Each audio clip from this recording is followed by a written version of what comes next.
آج کی اس محفل میں چند چھوٹے چھوٹے ایسے کلمات کہ جن کے پڑھنے سے انسان کے گناہ دھل جاتے ہیں اور اس کے نامے اعمال میں نیکیاں لکھی جاتی ہیں، اور اتنی نیکیاں ملتی ہیں کہ حدیث پاک کا مفہوم ہے کہ فرشتے اس کی نیکیاں لکھ لکھ کر تھک جاتے ہیں۔ تو ایسی چند باتیں میں آپ کو بتلاؤں گا تاکہ آپ اس کی پابندی کریں۔ پھر توجہ فرمائیں کہ یہ چھوٹی چھوٹی باتیں ہوں گی لیکن اتنی قیمتی، اللہ تعالیٰ کے ہاں اتنا ان کا مقام ہے کہ ان کلمات کو کہنے والا بندہ اپنے گناہوں کو دھلوا لیتا ہے اور اتنا اجر ملتا ہے کہ حدیث پاک میں فرمایا گیا کہ فرشتے اس بندے کی نیکیاں لکھ لکھ کر تھک جاتے ہیں۔ تو بچیوں کو چاہیے کہ وہ ایسے کلمات اپنی زبان سے بولتی رہا کریں کہ جن کی اتنی نیکیاں ہیں پہاڑوں برابر کہ ان کو لکھتے لکھتے بھی فرشتے تھک جاتے ہیں۔ اس کے دو فائدے ہوں گے۔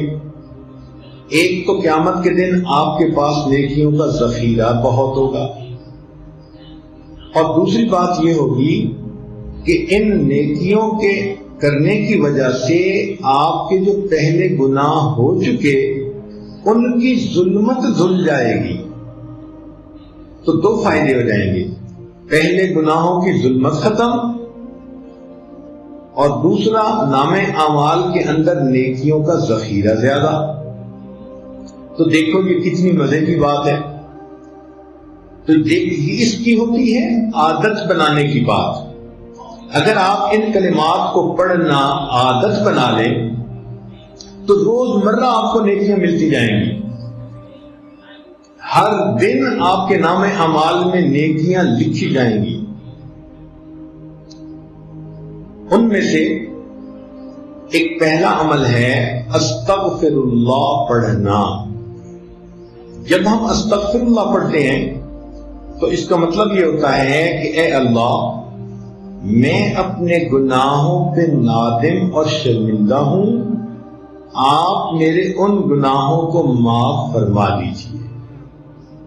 چنانچہ اس استغفار کی ایک بہت بڑی فضیلت یہ ہے کہ استغفار کرنے والے بندے پر اللہ کا عذاب نہیں آتا۔ توجہ فرمائیں کہ استغفار کثرت سے کرنے والے بندے پر اللہ تعالیٰ کا عذاب نہیں آتا۔ کیا مطلب؟ کہ دنیا میں گناہوں کی وجہ سے انسان ذلیل ہوتا ہے، رسوا ہوتا ہے، دشمن اس پر غالب آ جاتے ہیں، اس کے رزق میں کمی کر دی جاتی ہے۔ تو یہ گناہوں کا جتنا وبال ہے اللہ تعالیٰ استغفار کی وجہ سے اس کو روک دیتے ہیں۔ ہر عورت چاہتی ہے کہ مجھے دنیا میں رسوائی نہ ہو، کہیں گناہوں کی وجہ سے میری شکل ہی نہ مسخ کر دی جائے، مجھ سے رزق ہی نہ چھین لیا جائے۔ تو اگر یہ تمنا دل میں ہے تو پھر اس کے لیے آپ کثرت کے ساتھ استغفار کریں۔ سنیے قرآن عظیم الشان، اللہ تعالیٰ فرماتے ہیں ما کان اللہ لیعذبہم وانت فیہم، اے میرے محبوب جب تک آپ ان لوگوں کے درمیان ہیں اللہ ان لوگوں کو عذاب نہیں دے گا۔ وما کان اللہ معذبہم وہم یستغفرون، اور اللہ اس وقت تک بھی ان کو عذاب نہیں دے گا جب تک کہ یہ استغفار کرتے رہیں گے۔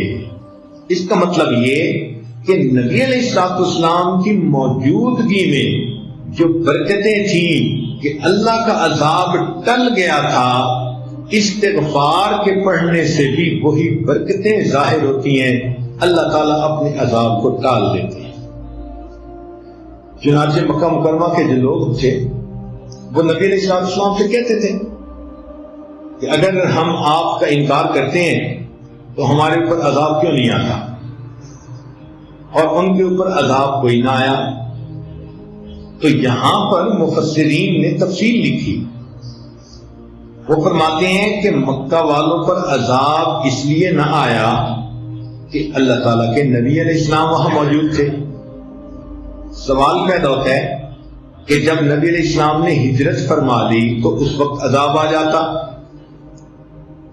تو اس کا جواب علماء نے دیا کہ وہاں پر کچھ صحابہ موجود تھے جنہوں نے ہجرت نہیں کی تھی، وہیں رہ گئے تھے مگر کلمہ پڑھا تھا انہوں نے، بوڑھے تھے یا کوئی اور عذر تھا، تو ان کی برکت سے عذاب نہ آیا. پھر اس پر سوال پیدا ہوتا ہے کہ چلو پھر جب ایک وقت ایسا آیا کہ سارے ہی مسلمان ہجرت کر کے چلے ہی گئے تھے اور پیچھے کافر ہی رہ گئے تھے، مشرکین ہی رہ گئے تھے، تو اس وقت عذاب آ جاتا. تو مفسرین نے لکھا کہ ان مشرکین کی عادت تھی کہ جب یہ طواف کرتے تھے بیت اللہ کا تو غفرانک کا لفظ کہا کرتے تھے. غفرانک کا، اے اللہ ہماری مغفرت کر دے، یہ بھی استغفار ہے.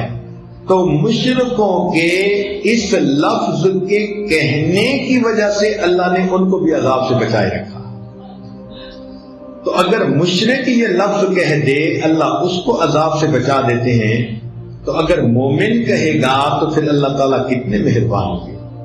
لہذا آپ استغفار کی کثرت کریں. دن میں 100 مرتبہ صبح اور شام تو کم سے کم درجہ ہے. زیادہ پڑھنا چاہیں تو زیادہ بھی پڑھ سکتی ہیں. کام کاج کے دوران بھی استغفر اللہ استغفر اللہ استغفر اللہ اپنی زبان پہ رکھ سکتی ہیں. جتنا استغفار زیادہ کریں گی 2 فائدے ہوں گے. ایک تو گناہ دھل جائیں گے، اور دوسرا اس کی وجہ سے اللہ تعالیٰ کا غضب ہٹ جائے گا، اللہ کا عذاب ٹل جائے گا. اب آپ تھوڑی دیر کے لیے بیٹھ کے سوچیں نا کہ اگر ہمارے اوپر اللہ تعالیٰ کا عذاب آ جائے تو ہم تو کسی کو شکل دکھانے کے قابل نہ رہیں. آج جو جی رہے ہیں تو یہ اللہ رب العزت کی صفت ستاری کے صدقے جی رہے ہیں. اس لیے ہمارے اوپر استغفار کرنا بڑا ضروری. ویسے قرآن مجید میں فرمایا گیا کہ جو لوگ کثرت سے استغفار کرتے ہیں تو ان کو 5 فائدے ملتے ہیں.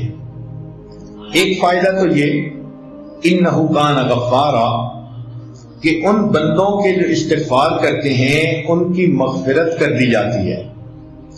دوسرا فائدہ کہ جہاں پر استغفار کثرت سے ہوتا ہے اللہ تعالیٰ بارشیں برساتا ہے، ان کو قحط سالی سے بچا لیتا ہے. وَيُمْدِدْكُمْ بِأَمْوَالٍ، جو لوگ استغفار کرتے ہیں اللہ تعالیٰ ان کے مال میں برکت دے کر ان کی مدد کرتے ہیں. وَبَنِينَ، اور جو لوگ استغفار کثرت سے کرتے ہیں اللہ تعالیٰ ان کو بیٹے عطا کرتے ہیں. اب کون سی عورت ہے شادی شدہ جو کہے کہ مجھے بیٹے کے پیدا ہونے کی طلب نہیں، تمنا نہیں؟ ہر عورت وش کرتی ہے. اور یہ بیٹے والی نعمت کیسے ملتی ہے؟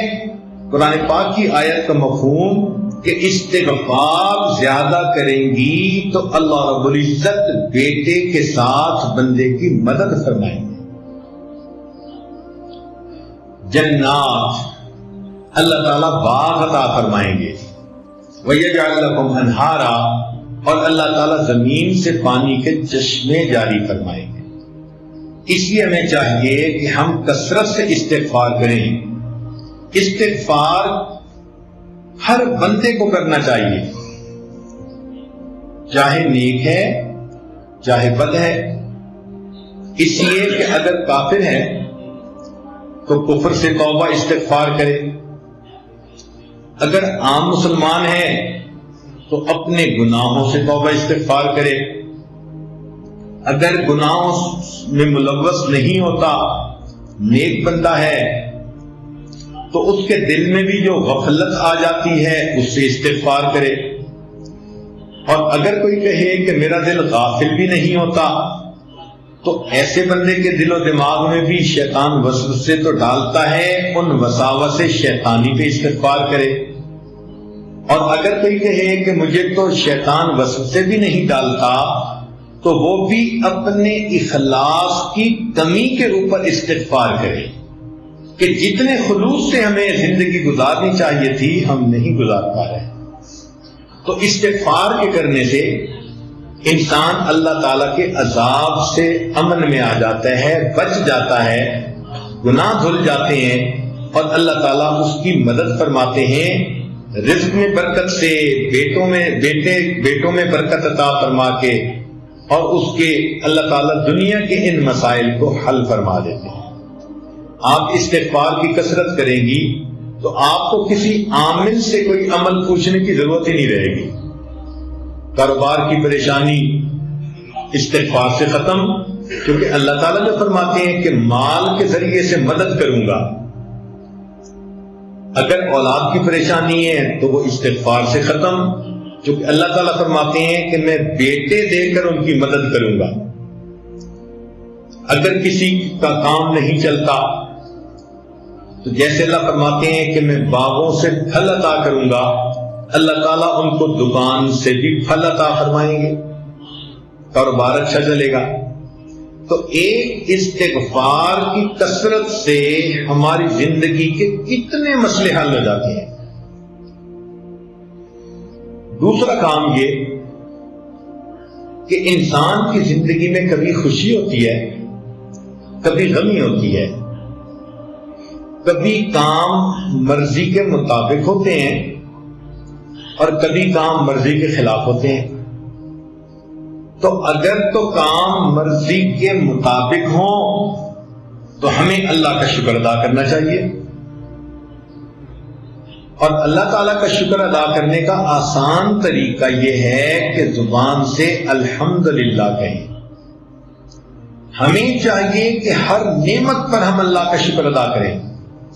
اس شکر ادا کرنے کی فضیلت یہ ہے کہ آئی ہوئی نعمت انسان سے واپس نہیں لی جاتی۔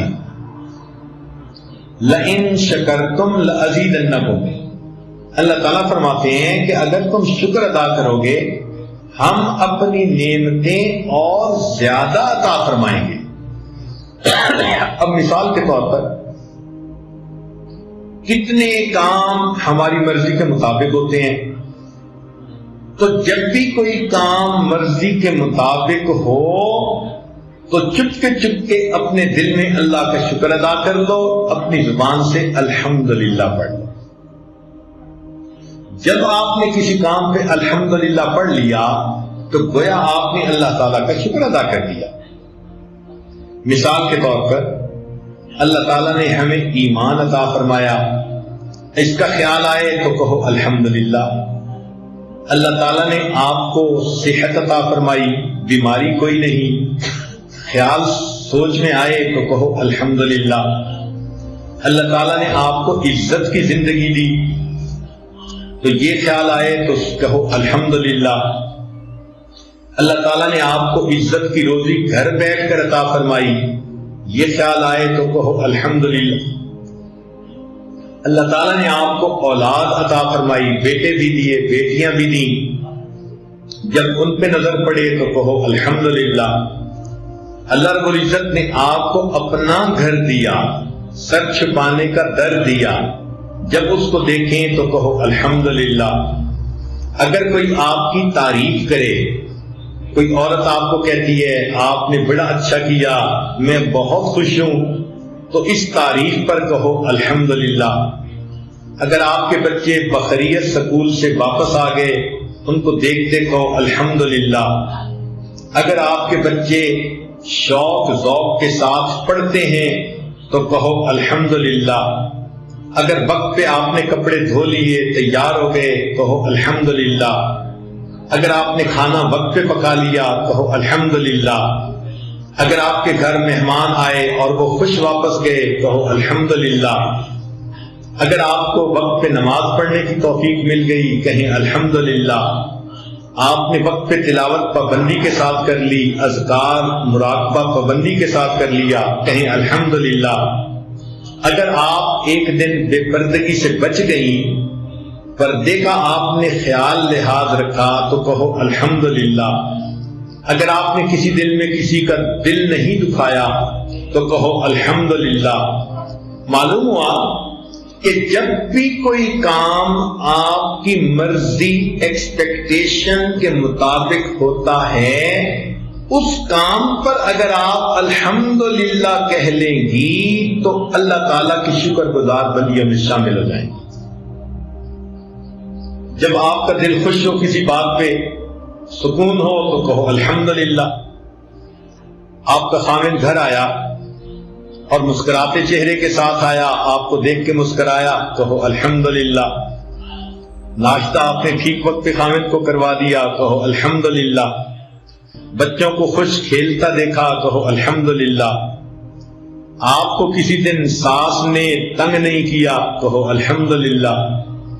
نند نے کسی دن آپ کو تانا نہیں دیا، کہو الحمدللہ۔ اگر آپ کی کوئی دعا قبول ہو گئی، کہو الحمدللہ۔ آپ سوئیں اور آپ کو پرسکون نیند آئی تو جاگنے پہ کہیں الحمدللہ۔ بھوک لگی تھی، آپ نے کھانا کھا لیا، پیٹ بھر کے کہو الحمدللہ۔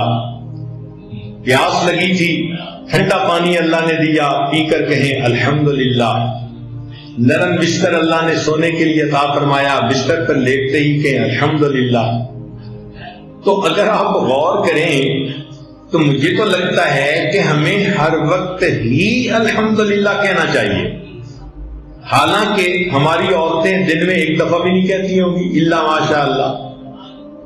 تو غور کریں کہ کتنی غفلت کی زندگی ہم گزار رہے ہیں کہ ہمیں تو لمحے لمحے اللہ کی نعمت پر شکر ادا کرنا چاہیے تھا، اور ہمیں اس بات کا احساس ہی نہیں، اور اللہ کی ان نعمتوں کو ہم ایسے استعمال کرتے ہیں جیسے کہ ہمارا حق تھا جو اللہ نے ہمیں دے دیا۔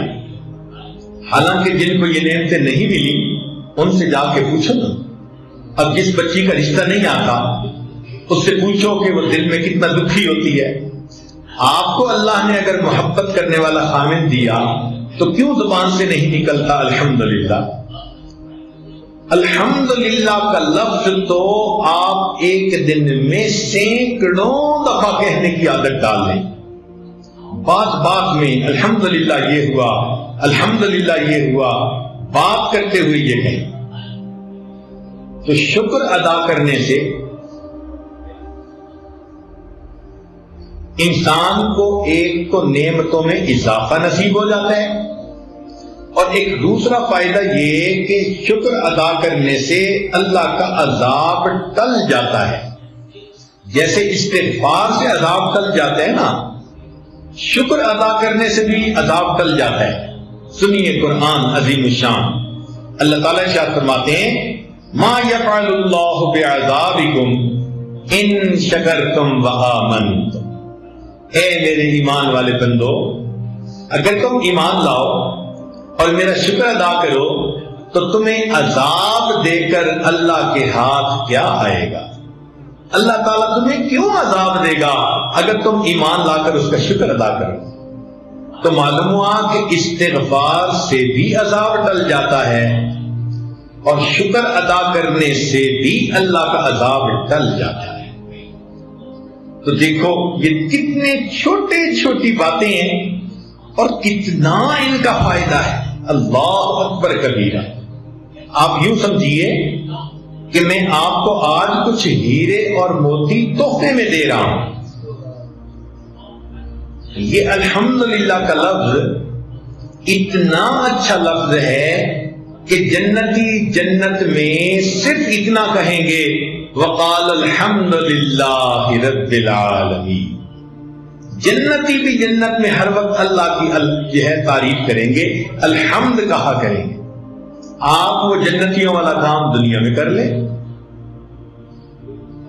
تو اللہ تعالیٰ کی نعمتوں کا شکر ادا کرنا اور الحمد کا لفظ کثرت سے استعمال کرنا اپنی گفتگو میں، اور ہر وقت جس نعمت کو بھی دیکھو، ہر وقت بس جو بھی چیز آپ کی مرضی کے مطابق ہو رہی ہے بس پر الحمدللہ کہہ دو۔ موٹا سا اصول یہ ہے۔